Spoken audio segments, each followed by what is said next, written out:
লামাহাটায় Lalmohan and Kathakali Banquet presents সেফিল Times Sharad Sankalpa 2024।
Kathakali Banquet and Lamahatay Lalmohan presents সেফিল Time Sharad Sankalpa 2024-এর পূজা পরিক্রমায় আমরা এখন এই মুহূর্তে রয়েছি নতুন পল্লী সার্বজনীন দুর্গাপূজা কমিটির মণ্ডপে।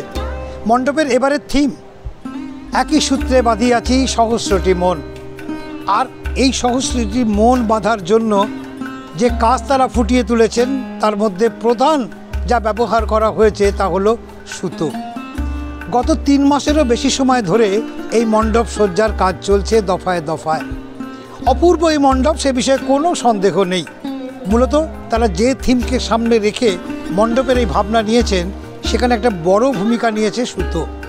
তারা বলতে চেয়েছেন যে প্রতিদিন প্রতিনিয়ত আমরা যখন হিংসা আর প্রতিহিংসার জালে জড়িয়ে রয়েছি, যেখানে প্রেম, ভালোবাসা, আদর, শ্রদ্ধা এগুলো কোথাও ধীরে ধীরে অবগতির পথে, সেই জায়গায় দাঁড়িয়ে মানুষকে একটা বার্তা দেওয়া যে জাতি ধর্ম নির্বিশেষে মানুষ তারা সবাই একটা সূত্রে তারা বেঁধে থাকুক, মানুষের এই বন্ধনটা হোক অটুট, বিশ্বজুড়ে এই বন্ধনের বার্তা ছড়িয়ে পড়ুক। যে কারণে তাদের এবছরের থিম একই সূত্রে বাঁধিয়াছি সহস্রটি মন। ঠিক যেমন করে আমরা মণ্ডপের বাইরের ছবিটা দেখেছি, একটার পর একটা রঙিন সুতোর কাজ, আর সেই কাজের মধ্যে দিয়ে ফুটিয়ে তোলা হয়েছে মণ্ডপের অন্দর কিংবা বাইরের সজ্জা। একেবারে ভীষণ সুন্দরভাবে সাজানো হয়েছে সেই সজ্জা। আর ঠিক সেটা আমরা যখন প্রত্যক্ষ করছি, এই মুহূর্তে আমরা রয়েছি মূল মণ্ডপে, যেখানে এখানে দেবী দশভুজা দুর্গা তিনি রয়েছেন মণ্ডপে। এখানে সনাতনী দেবী মূর্তি, যেটা আপনারা দেখছেন একেবারে সম্পূর্ণভাবে সনাতনী দেবী মূর্তি দশভুজা দুর্গা। কিন্তু এই মূর্তির মধ্যে একটা ভীষণ রকম বৈশিষ্ট্য আছে, যে বৈশিষ্ট্যের মধ্যে আপনাদের নিশ্চয়ই নজরে পড়ছে মায়ের যে আঁচল, যে মায়ের আঁচলের কথা আমরা বারবার বলি, যে আঁচলের কথা আমরা যুগ যুগ ধরে শুনে আসি। মা তার পরম স্নেহে তিনি তার সন্তানদের লালন পালন করেন।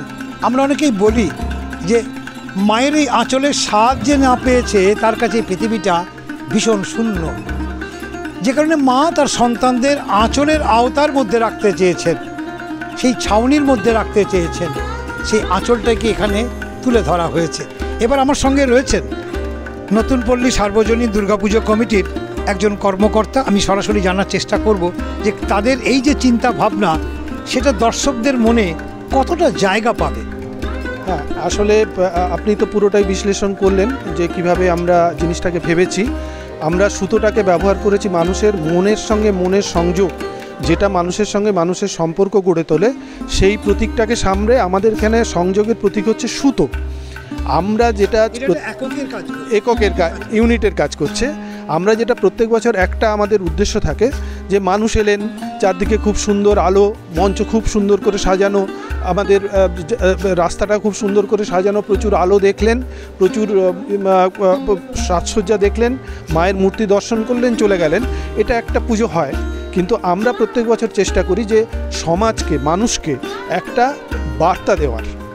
সেই বার্তাটা এবার আমরা যে বার্তাটা দিতে চাইছি সেটা হচ্ছে মানুষের সঙ্গে, আপনি যদি দেখুন আমাদের যৌথ পরিবারগুলো ভেঙে যাচ্ছে, আমাদের পাড়া কালচারগুলো নষ্ট হয়ে যাচ্ছে, আমাদের নানা সামাজিক পরিস্থিতিতে সমাজের মধ্যে একটা ভাঙন দেখা দিচ্ছে।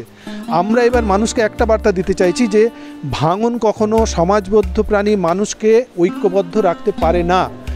মানুষকে সমাজবদ্ধ প্রাণী কেন? মানুষ সমাজবদ্ধ প্রাণী কারণ আমরা একে অন্যের উপর নির্ভর করে বাঁচি। এই সম্পর্কটাকে প্রতিষ্ঠা করা, এই সম্পর্কের ব্যাপারটা মানুষকে মনে করিয়ে দেওয়া, যা শুরু হয় আমাদের পরিবার থেকে। স্বার্থহীন পরিবারের স্বার্থপরতা, সেখান থেকে যদি আমরা একটু নিঃস্বার্থ হতে পারি তাহলে হয়তো পরিবারের অনেকগুলো ভাঙন আমরা ঠেকাতে পারি। একই সঙ্গে পাড়া বলুন, সমাজ বলুন, দেশ বলুন, প্রত্যেকটা ক্ষেত্রে মানুষের সঙ্গে মানুষের যে সম্পর্ক, তার বাঁধনটা যাতে আরও সুদৃঢ় হয়, তাহলেই মানুষ বাঁচবে, সমাজ বাঁচবে, উন্নয়ন হবে এবং মানুষের মানবিক উন্নয়নের যে ধারাটা অক্ষুণ্ণ থাকবে। একদম, অনেক ধন্যবাদ, অনেক ধন্যবাদ। এটা একদম বলার কিছু নেই, তবু আরেকবার বলে রাখি যে নতুন পল্লী মানেই নতুনের সন্ধানে বেরিয়ে পড়া। আজকে যখন দাঁড়িয়ে আছি, আগামী বছর মণ্ডপে এসেও আমরা নতুন কিছু দেখব, তারা নতুন কিছু আমাদেরকে উপহার দেবেন, এমনটাই এলাকার মানুষ, কেন এই বিস্তীর্ণ এলাকার মানুষের এই ধারণাটা তৈরি হয়ে গিয়েছে। এখন নতুন পল্লীর যে সার্বজনীন দুর্গাপূজা কমিটির এটা সেফিল টাইম শারদ সংকল্প 2024-এর বিচারকদের বিচারে কোন স্থান পায় সেটাই এখন দেখার। ক্যামেরায় পাপাই এবং প্রীতমের সঙ্গে আমি মেঘদূত রায়, সেফিল টাইমস।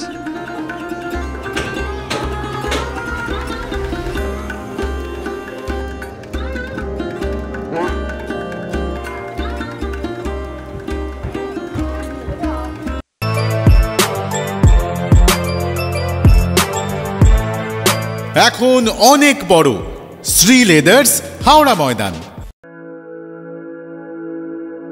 আপনি কি জটিল কিছু সমস্যায় ভুগছেন? সমাধান পেতে চান? যোগাযোগ করুন প্রখ্যাত জ্যোতিষ ও তান্ত্রিক মনসারাম ভট্টাচার্যের কন্যা মনসা কন্যার সাথে। প্রখ্যাত জ্যোতিষ ও তান্ত্রিক মনসা কন্যা হাওড়া জানবাড়ি ও হাতিবাগানের নিজস্ব মন্দিরেও বসেন। যোগাযোগ 9830106967 আর 9239655323।